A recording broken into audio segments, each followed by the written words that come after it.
This is Laura DeFranco, holistic physical therapist and owner of Brave Healer Productions. I'm excited to bring you my new holistic healing series where you're going to learn from the experts what it means to live fiercely alive, mind, body, and soul. I invite you now to take a breath, relax, and feel the vibe of the words my guest has to share with you today. Welcome, everybody. Today on the Brave Healing Podcast, I have the distinct pleasure to bring you three of the amazing authors of the upcoming book, The Wellness Universe Guide to Complete Self-Care, 25 Tools for Stress Relief. I have Dr. Laura Ellick, Jim Phillips, and Ingrid Auer here today, and they're going to help me with this mission I have here at Brave Healer Productions to change the world one brave word at a time. Good morning to all of you amazing authors. Morning. I'm so happy to have you guys here, and I want to hear all about these chapters that you guys have written. But first, I'm going to say thank you. Thanks for saying yes to this and for stepping up to the challenge of sharing your authentic stories and also the beautiful tools that you're offering in your chapters. Thank you for that. So Dr. Laura Ellick, talk to me about this chapter that you have written. Tell us about a little bit about what it is and a little bit about the tool. You're writing about surviving after a toxic relationship. Right. And I think this issue is particularly salient right now because we've been talking about being in lockdown for, so many months and potentially being involved with somebody who is not a great match for you and may actually be toxic. So, based on my own experience and what I've seen with other people, one of the things that I realized was a key issue was this whole concept of identity and what happens to you when you're involved with a toxic person and how that person can kind of wipe out your identity. So the tool that I kind of came up with was one that I developed for myself based on, actually I have it with me, something I found at the Holocaust Museum, which is a really cool identity board. And it starts at the top with what you stand for. And so what I did was I came up with a mission statement of what exactly I decided that I stood for, such as I am a powerful, smart, intelligent woman. I run my own life. And I wrote that at the top of my journal. And I decided this would be really cool for other people to do, is to figure out what they stand for, to develop that and use that right in the moment when they're having an interaction with a toxic person. They can go back to their journal and we can make it so easy that they can just circle words to remind themselves, I am grounded, I am optimistic, I am smart, I am positive. Because one of the things that a toxic person does is twists reality so you see things their way. And it was amazing to me how once I got my own head straight and practiced this, my boundaries were so much better and I was less susceptible to not only what my toxic person said, but bosses, other people in my life who might have been toxic that I had never recognized as being so before. I love that you had your magnet board today for show and tell. Thank you for that. If people are listening to audio only, too bad for you. You missed seeing that. It's so funny because having read it in your chapter, I love it. I love that. And, we were all forced into our homes with our people, whether we liked them or not, 24/7, right? And so I know I'm joking about that a little bit, but it is no joke for a lot of people. There's been some serious stress in the sort of forcing of relationships, just being in each other's faces. Talk to me about that for a minute.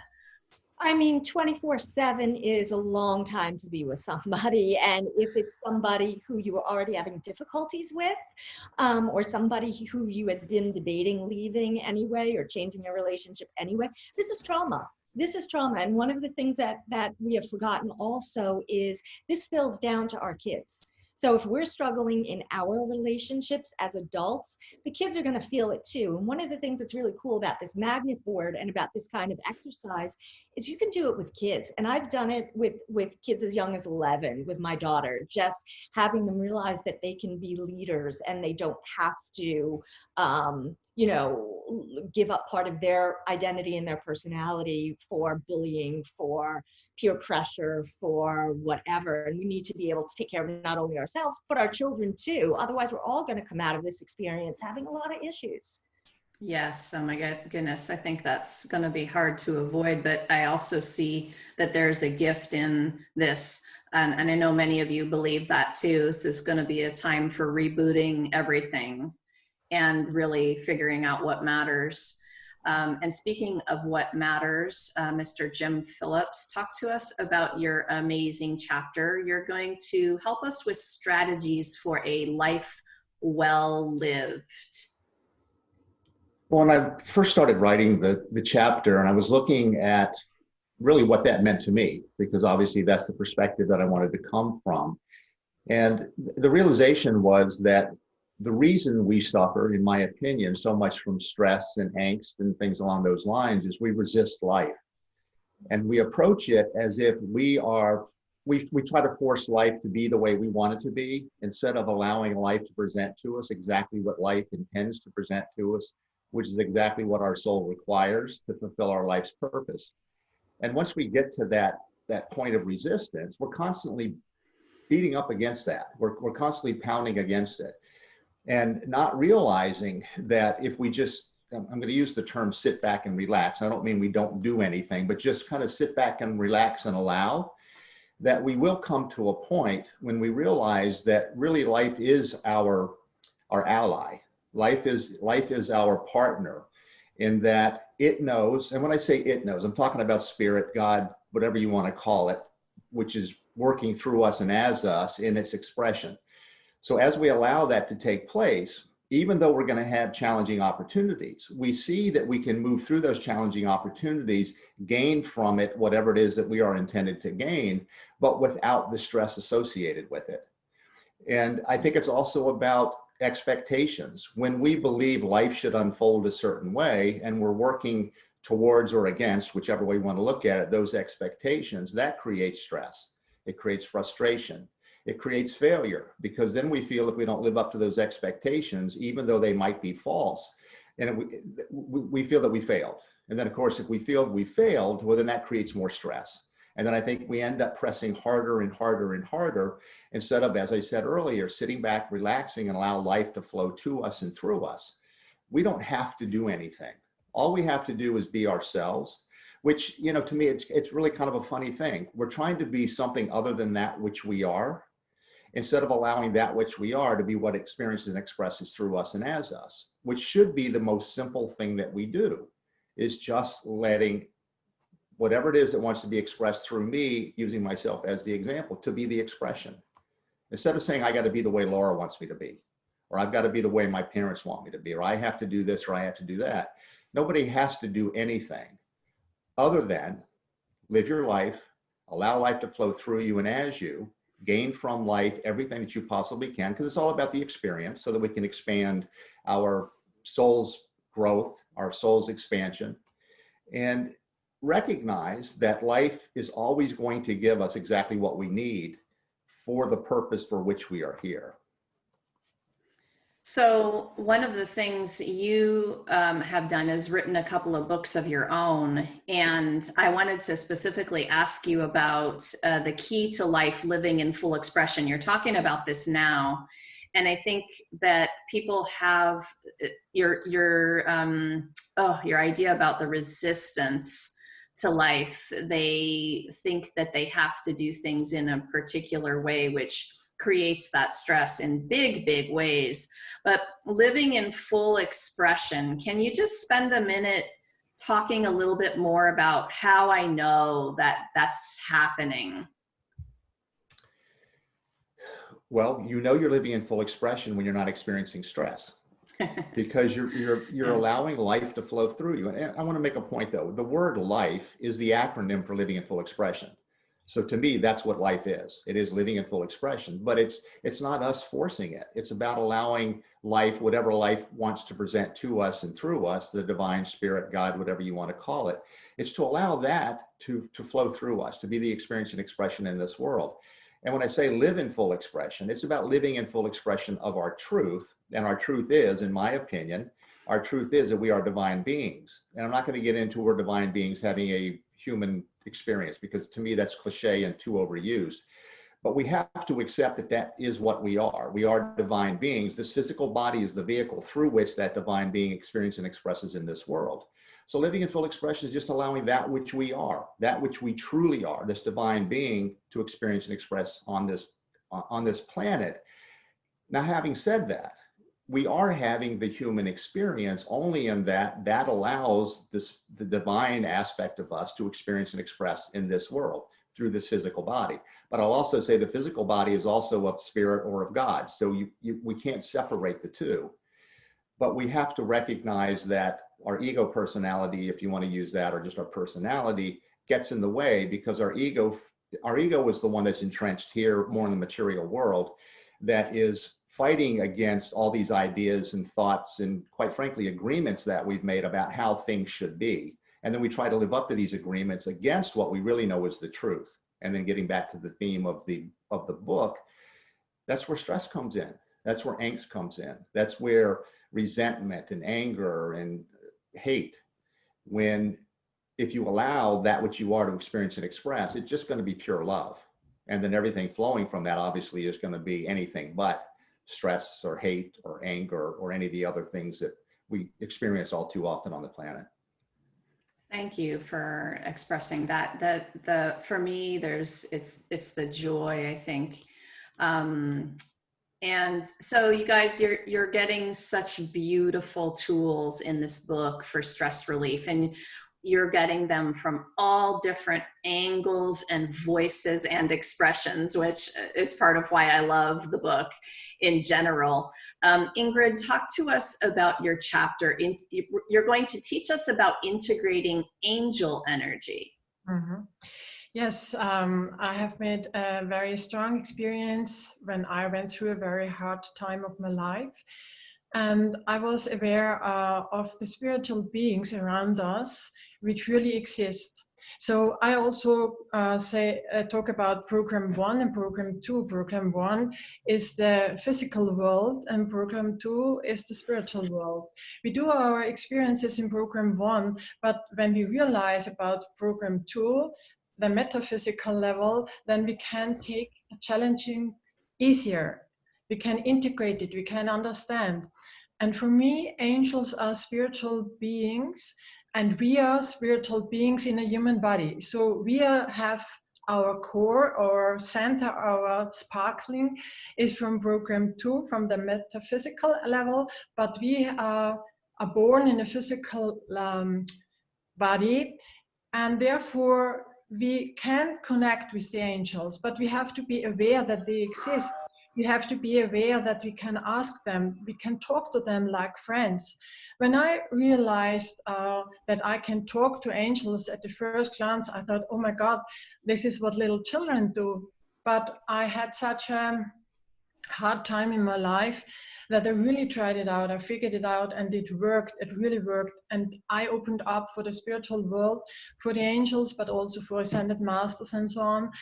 And in my chapter, I write my personal story, how I opened up for the angels. And I hope that I can encourage people who never thought about to talk to an angel, to ask an angel, to discuss with an angel, or to do an angel ritual, or to write a letter to an angel. Yeah, it seems a little bit childish, but in program 1, it might be childish, but if you connect in program 2 with the spiritual world, you will see when you invite the angels into your life, everything will be easier. They cannot take away your learning steps, but they can support, and they can make you understand why you are in a certain situation.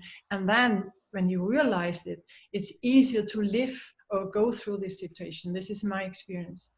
And from this time, this is more than 20 years ago, I had got a mission. I have got an order from the spiritual world, and I have been doing this worldwide to support people. Thank you for that. I'm remembering the piece in your chapter where you describe a particular ritual, and I just wanted to say thank you for laying that out for us. As some of us who are seekers, and I know all of us are, we love learning new things and we love understanding all of these different kinds of topics, and sometimes having that just laid out in a way that we can understand what to do for the particular ritual you described in the book. I'm just saying thank you for actually writing that out. You all stepped up to the challenge of crafting that tool and then writing it in words. You're all master teachers, so you do this verbally and you do it, you know, all day long, but writing it in a way that the reader of the book could have that practical experience, that's badass, you guys. So thank you for doing that so well. So viewers, you've listened to these amazing human beings and what they're up to in the book. And I'm going to just give you a little bit more clue as to who these people are.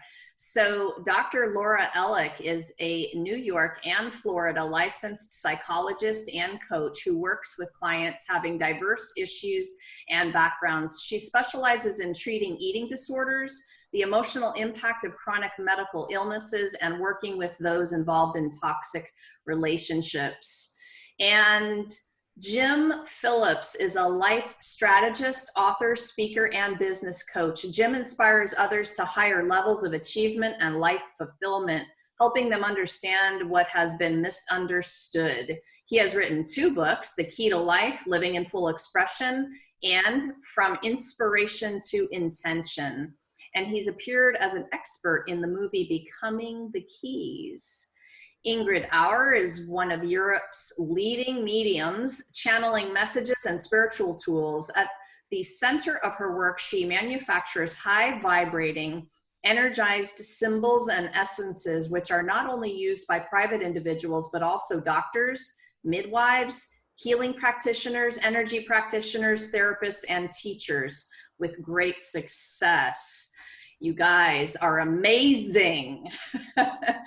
And it's such a gift to have your tools in this book. Seriously, I want the viewers to understand. So our book launches 11/11 for those of you who love angel numbers. There you go. And in the meantime, we are sharing this information with you to just give you a peek and have you understand who these people are who are writing these amazing stories and offering their tools for you. So Jim, I'm going to go back to you and ask you the next question, which is, we all talk a lot about integration of mind, body, soul, spirit. Talk to us about why integration is important.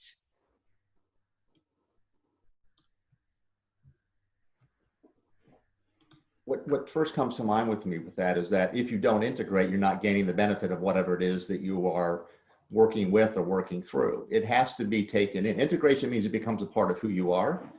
And getting back to what my work's primarily about, it's living in full expression of that.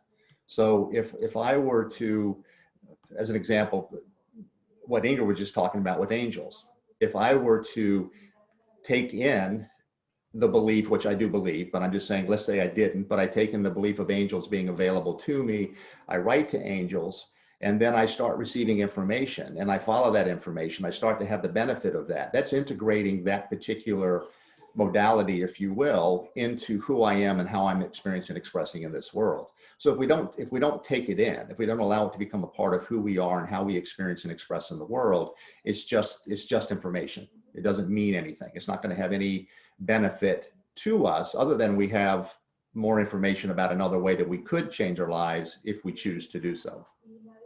Nice. I love that explanation. Laura, how would you talk about integration? I think one of the things that makes people have symptoms or have difficulties is when they're split off from one part of themselves. So when I'm working with people, I talk about, and people have been talking about the mind-body connection for ages. So that's not so strange. When you bring into the whole spiritual piece, some people have a difficulty getting on board with that, but you can define spirituality however you want. It could be a meditation practice, it could be a yoga practice, it could be religion, it could be the sense of just the universe being out there. And we really all have those kinds of experiences, whether we're shut down to them or not. And really, if we want to live in fullness and want to experience a full, unique life where we can share with everybody and experience for ourselves too, that integration piece is really important, because it's like chopping off like part of your body. You can't have one without the other. And so I agree. I think it's, supremely important to make sure all of those three are integrated and in balance. Even though sometimes we're out of balance, the goal is to have the three be in balance as much as possible.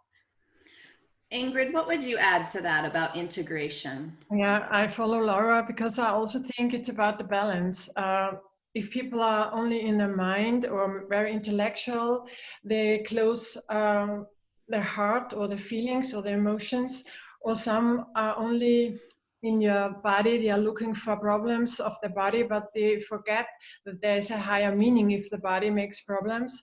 So we are all we came all into this world with a special learning spot, I would say, yeah. But we have also integrated the other parts. If you're a spiritual person, don't forget that you are a physical, you have a physical body. So do not lose yourself in getting up in higher levels and you forget to live, to enjoy life, yeah. Or if you're a very strong, like-minded person, don't forget to open up your heart or to connect with your spirituality. So it's about the balance. And if you can balance everything, we will be in our center and we will feel good and healthy. And I think it's really about the balance, to integrate everything we bring with us. Thank you for that. So Ingrid, I'm going to stay with you for a moment for this next question. You guys, we all had a certain amount of stress, things happening in our lives. I think this year is going to go down in history as the term, before COVID and after COVID. But when that happened, we all were then, I think, a bit taken to the overwhelm point, what we already were experiencing in our life. And then we had that to deal with, and people are really struggling. And so Ingrid, what would a message be for somebody who might be losing hope right now? Mm-hmm. To trust in life. There's a life plan, there's a bigger plan, and we only see a part of this plan. And this makes it sometimes very hard to understand, to accept. The challenges are only a part of our life, but life is a big concept. Our personal life, but life in general. So if you lose your hope, if you lose your way, trust. There are beings around you you can connect with. You have your life plan, you have your higher self. And sometimes you just have to follow your heart and do the next steps, trusting that there are higher beings that will take care of you and help you. We have to be very carefully, and we have to go our own way. Nobody will take away our problems, but they will support us, and every hard situation is a learning step and will bring us to the next level of our development, of our personal development and our spiritual development.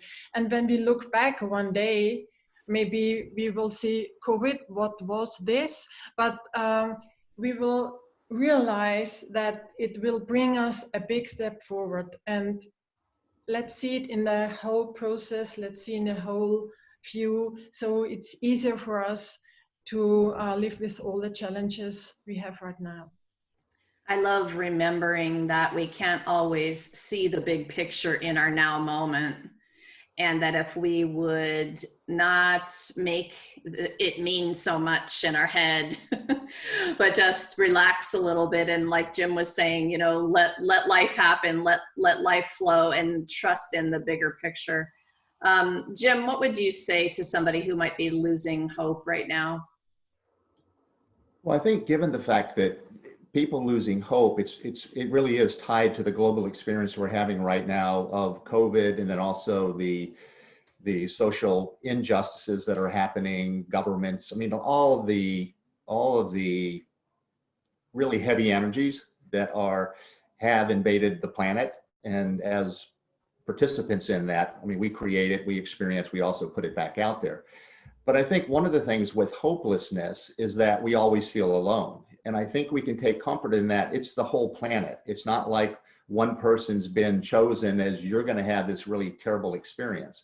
Now, that doesn't mean that people within this overall experience are not having different experiences of that. They are. Some people are having a much more difficult time, whether losing a job, whether they're in an abusive relationship, as Laura was talking about. You can't get out of the house. You're with that person that is abusing you or doing whatever might be taking place.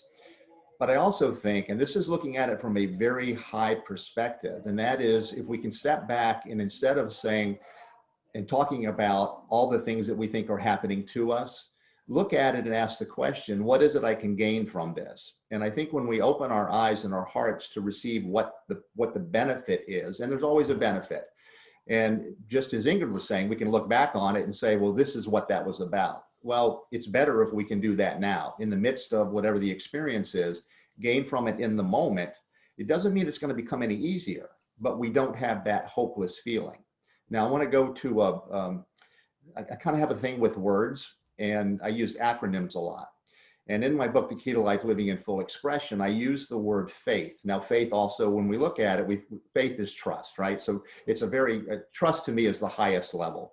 Faith is the expectation of something. But I look at the word faith, and it stands for me, fully allow it to happen. Fully allow it to happen, F-A-I-T-H. That is to allow life to unfold as it is unfolding, not resisting it, understanding there is a benefit inherent in everything that we experience. And it is about looking for that, but then also having faith that which is what we're being given is going to make us better, stronger, give us that realization of the truth of who we are.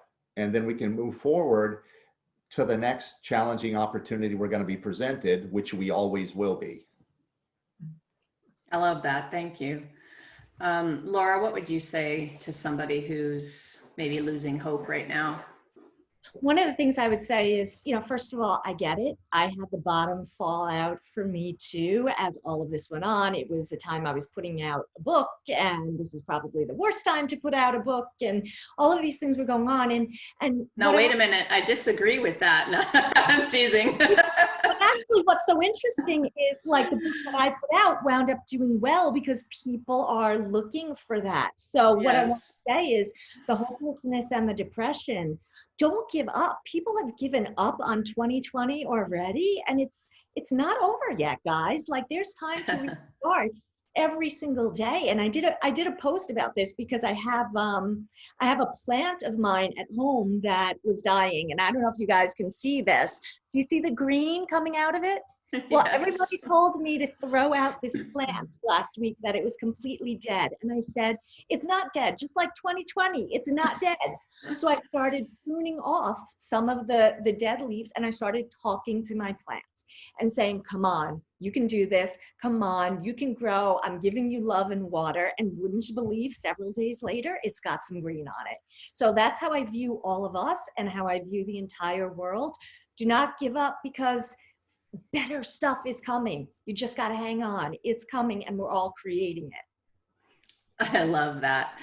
I adopted a couple of new plants over this time as well. I hadn't been a plant person. I was afraid that my thumb wasn't green enough, but I decided to name them and talk to them on a daily basis. And so far they're still alive. It's really a miracle. Carl and Delilah, in case you were wondering.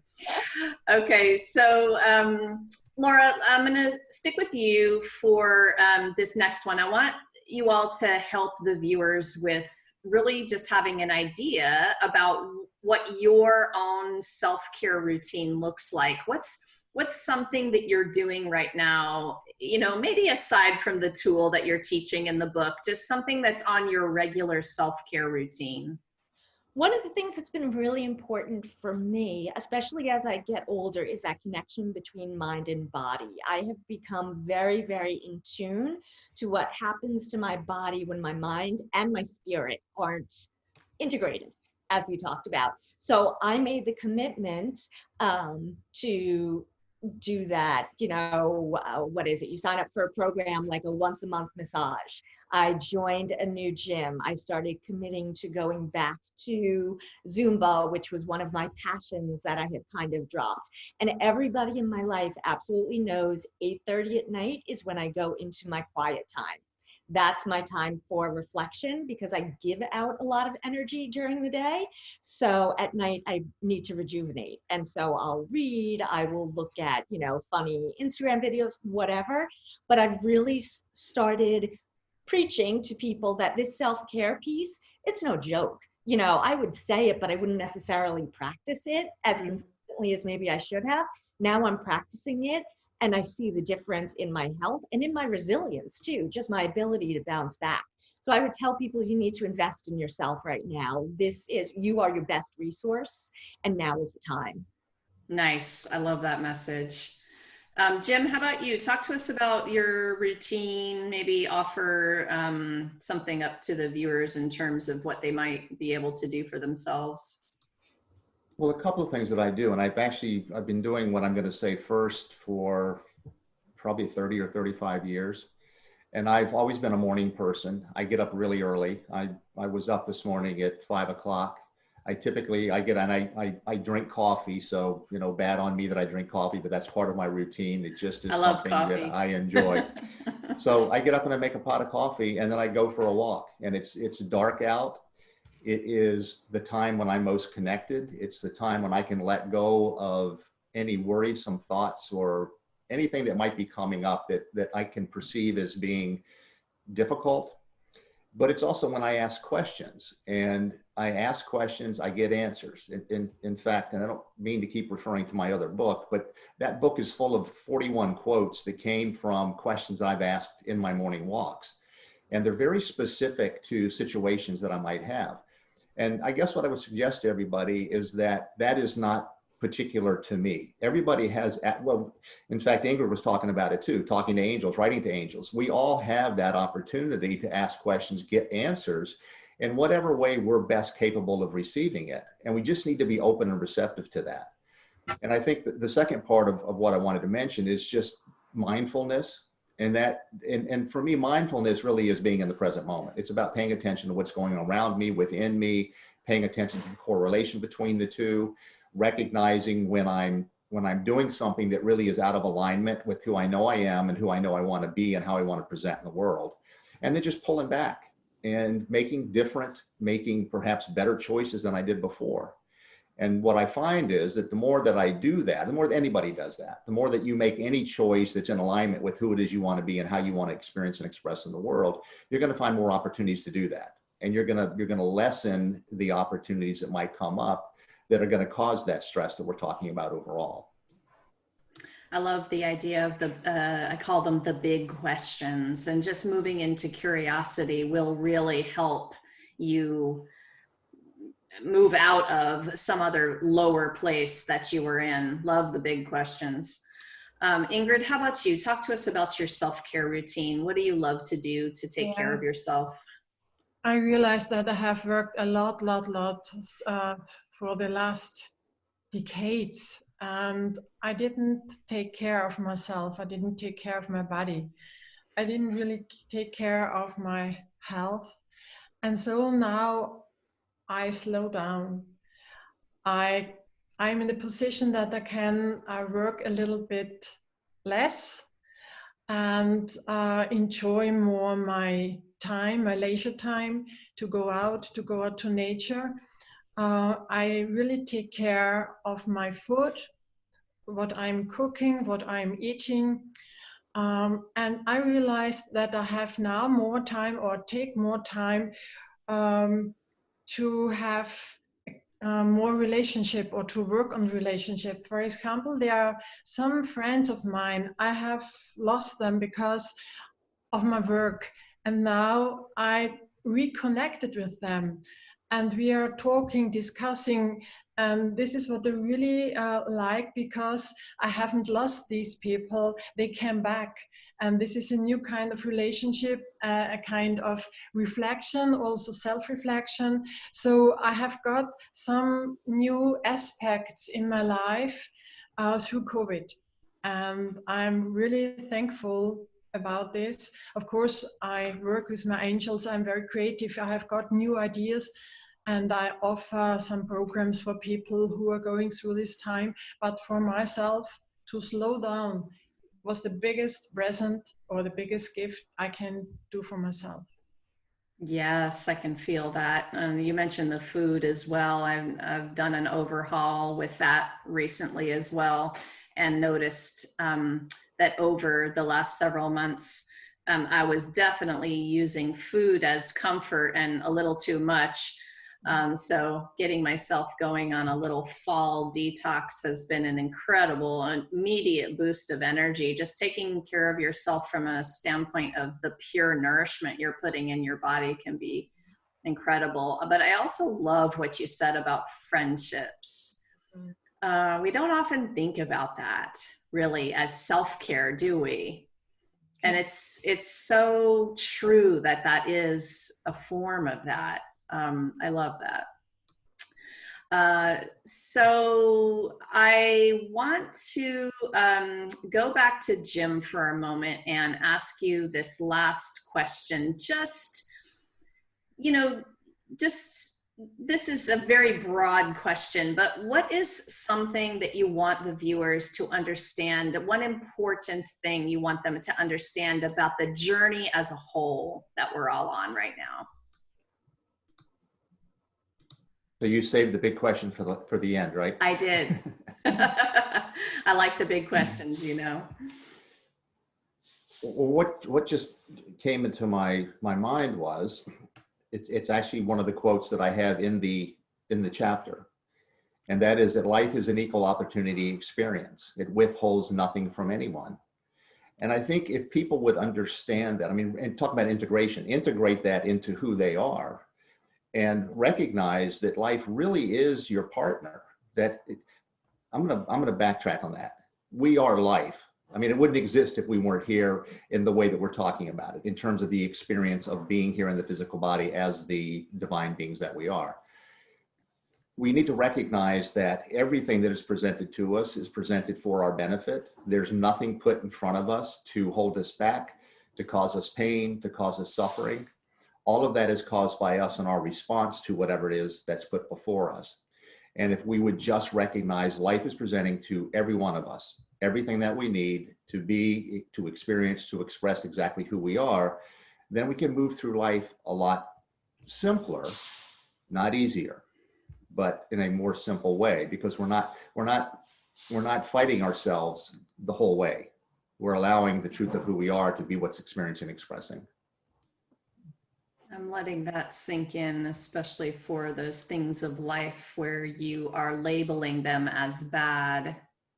And I like what you said, it may not be easy, but that's not really the point. The point of it is it can be simple to just allow what's presenting, whether it's difficult or not. I love that, Jim. I'm just repeating what you said, letting it sink in a little bit, letting it integrate. Laura, how about you? What's one important thing you want the viewers to understand about this journey as a whole? I think the fact that it is a journey and that everything is an ebb and a flow, and kind of like Jim said, you have to kind of be along for the ride. And I feel for people who are feeling so helpless and so hopeless that they're ready to give up, because it's not over.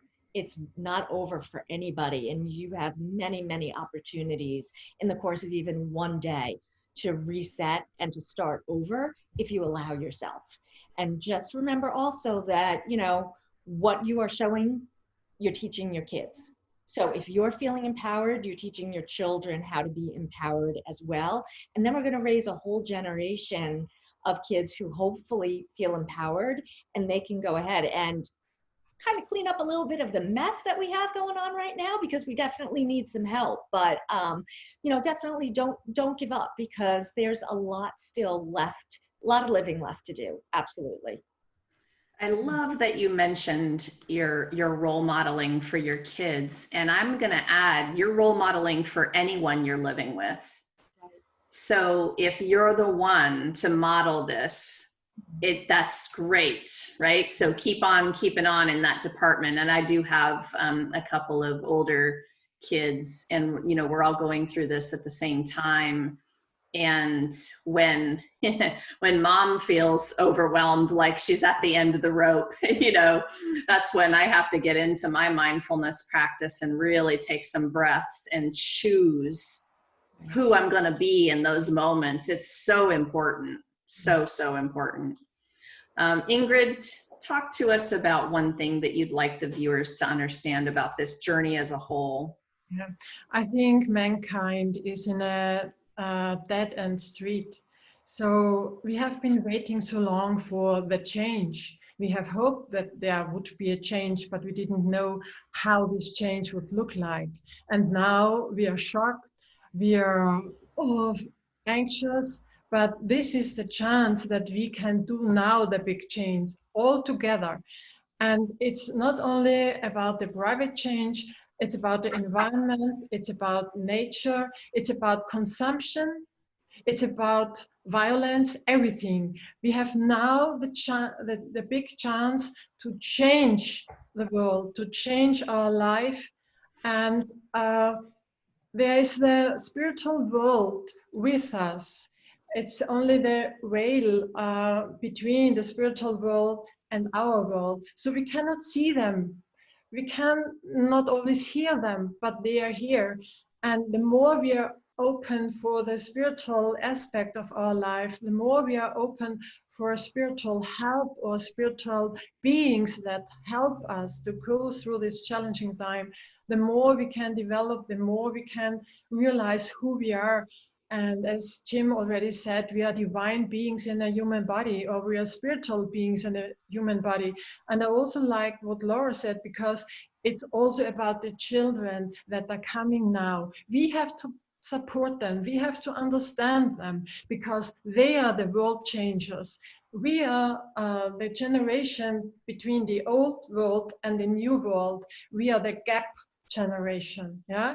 And so the more we are open for spirituality, the more we will understand who these little children really are. They have a very high consciousness, sometimes a higher consciousness than we have, because of course we have it also, but we have forgotten who we are. But to open up, to support these little children and to understand them, and not to suppress their feelings, not to suppress what they tell us, because they are our teachers. And this is the big change in our world. I think, at least, this is the change and the chance. Beautiful, Ingrid. Thank you. Oh, goodness, you guys. Yes, with an exclamation point. Dr. Laura Ellick, Jim Phillips, and Ingrid Auer, thank you so much for what you're doing in the world and for being here today to share it with everyone.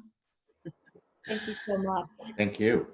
You guys, the Wellness Universe is an incredible platform where all of these amazing authors are hanging out.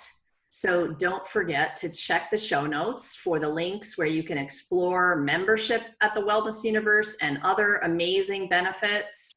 You're going to have the authors hooked up with their websites, and you'll be able to explore, take it a step further, get to know them a little bit, see what they're offering. You will not be disappointed. And lastly, today, everybody, I'm going to just finish with this idea. Your words will change the world when you're brave enough to share them. It's time to be brave, everybody. See you next time, authors. Bye. Bye. Thank you.